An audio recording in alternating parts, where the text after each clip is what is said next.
Ave María Purísima, sin pecado concebida, capítulo 99. Consideraciones sobre la conversión de María Magdalena. Escrito el 22 y el 25 de enero de 1944. He estado pensando en este día, en lo que me dijo Jesús ayer por la tarde y en lo que vi y comprendí, aunque no se me dijo.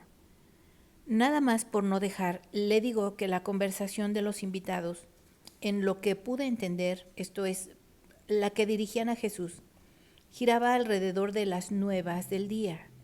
Los romanos, la ley combatida por ellos y la misión de Jesús como maestro en una nueva escuela.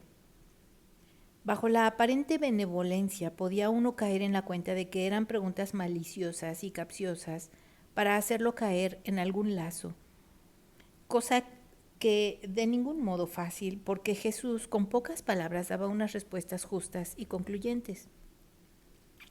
Por ejemplo, a la pregunta de en qué particular escuela o secta se había hecho maestro, sencillamente respondió: en la escuela de Dios. A Él sigo en su santa ley y procuro que se renueve completamente en estos pequeños. Y miró con amor a Juan y en Juan a todos los rectos de corazón. Así como fue en el día en que el Señor Dios la promulgó en el Sinaí. Llevo nuevamente los hombres a la luz de Dios. Luego, a la pregunta de que en qué pensaba sobre el abuso de César, que se había hecho dominador de Palestina, respondió: César es lo que es porque así quiere Dios. Recuerda al profeta Isaías. ¿No acaso llama él por inspiración divina a Asur bastón de su cólera? ¿Y la vara que castiga al pueblo de Dios que se ha separado mucho de él? ¿Y no dice que después de haberlo empleado para el castigo lo destrozará porque se aprovechó de su encargo, pues se hizo muy soberbio y cruel? Bueno, estas dos son las respuestas que más me llamaron la atención. Esta tarde mi Jesús me dijo sonriendo: me gustaría llamarte como a Daniel. Eres la de los deseos, a la que quiero mucho porque desea tanto a Dios.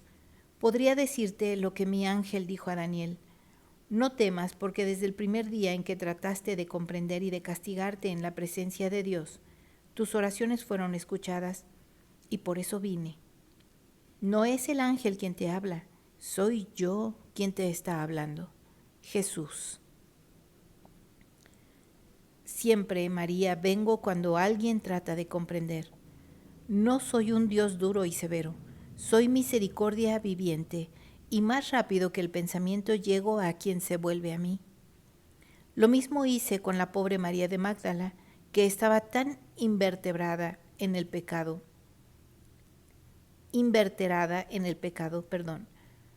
Veloz fui con mi espíritu, apenas sentí que se levantaba en ella el deseo de comprender la luz de Dios y comprender su estado de tinieblas, y me hice luz en ella. Hablaba yo aquel día a mucha gente, pero en realidad le hablaba a ella sola. No veía más que a ella que se había acercado, levantada de un impulso de su corazón que luchaba contra la carne que le había esclavizado. No tenía ante mis ojos sino a ella con su pobre carita envuelta en la tempestad, con su forzada sonrisa que escondía bajo un vestido que no era suyo y que era un desafío al mundo y a sí misma a ese gran llanto interno. No veía más que a ella, a la ovejita metida entre las espinas, a ella que sentía náuseas de su propia vida. No dije palabras llamativas, ni toqué un argumento que se pudiese referir a ella, que era bien conocida como pecadora, para no mortificarla y para no obligarla a huir o a avergonzarse de haber venido. No toqué ese argumento. Dejé que mi palabra y mi mirada bajasen a ella y fermentasen, para que aquel impulso de un momento se convirtiese en el futuro glorioso de una santa. Hablé con una de las más dulces parábolas, un rayo de luz de bondad derramado para ella particularmente. Y aquella tarde, cuando entraba en la casa del rico soberbio en la que mi palabra no podía fermentar para una gloria futura, porque era muerta con la soberbia farisea, sabía bien que ella vendría, después de haber llorado mucho en su habitación donde pecó, bajo la luz de aquel llanto que había decidido su porvenir. Los hombres que ardieron de lujuria al verla entrar se alegraron en su carne y en su pensamiento, todos menos yo y Juan. Todos la desearon. Todos creyeron que hubiese ido por uno de esos caprichos que bajo la presión del demonio la arrojaban en aventuras imprevistas. Pero Satanás estaba ya vencido, y sintieron envidia al ver que a ninguno de ellos se dirigía sino a mí. El hombre ensucia siempre aún las cosas más puras, cuando solo es carne y sangre. Solo los puros ven lo justo, porque el pecado no turba su pensamiento. María, que el hombre no comprenda, esto es, no debe asustarlo.